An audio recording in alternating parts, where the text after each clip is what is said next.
এক সপ্তাহের ব্যবধানে দুইবার অস্ত্রবিরতির শর্ত ভাঙলেন ইসরায়েলি প্রধানমন্ত্রী।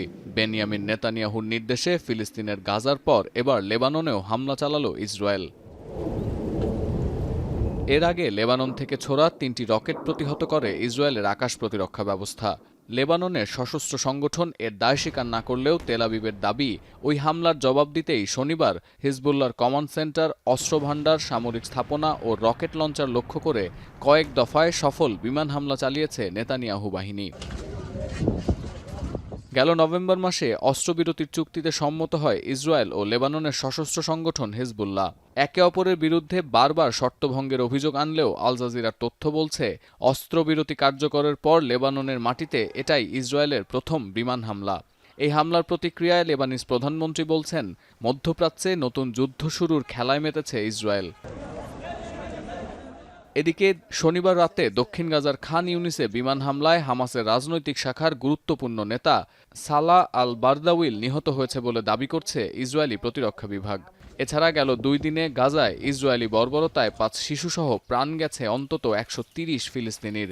এখনও সামরিক অভিযানের মাধ্যমে হামাসের ওপর চাপ প্রয়োগ করে বাকি জিম্মিদের ছাড়িয়ে আনার প্রতিশ্রুতি দিচ্ছে তেল আবিব।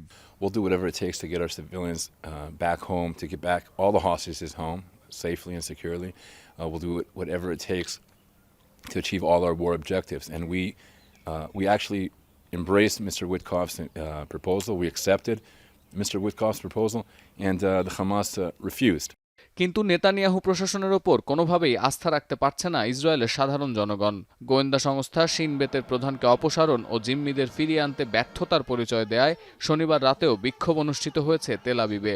আমজনতার কাতারে এসে নেতানিয়াহুর বিরুদ্ধে সোচ্চার দেশটির বিরোধী দলগুলো। הממשלה הזו עושה הכל כדי שתתחיל פה מלחמת אחים. נתניהו דוחף לזה בגלוי.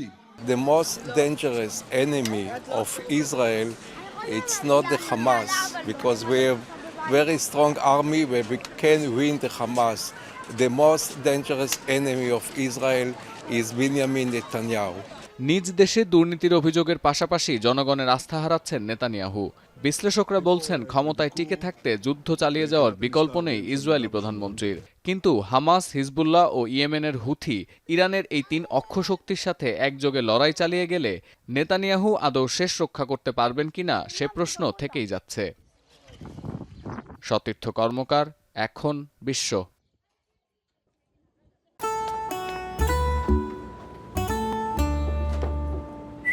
এই ঈদে জুয়েলারি ক্লোদিংয়ে বিকাশ পেমেন্টে ডিসকাউন্ট।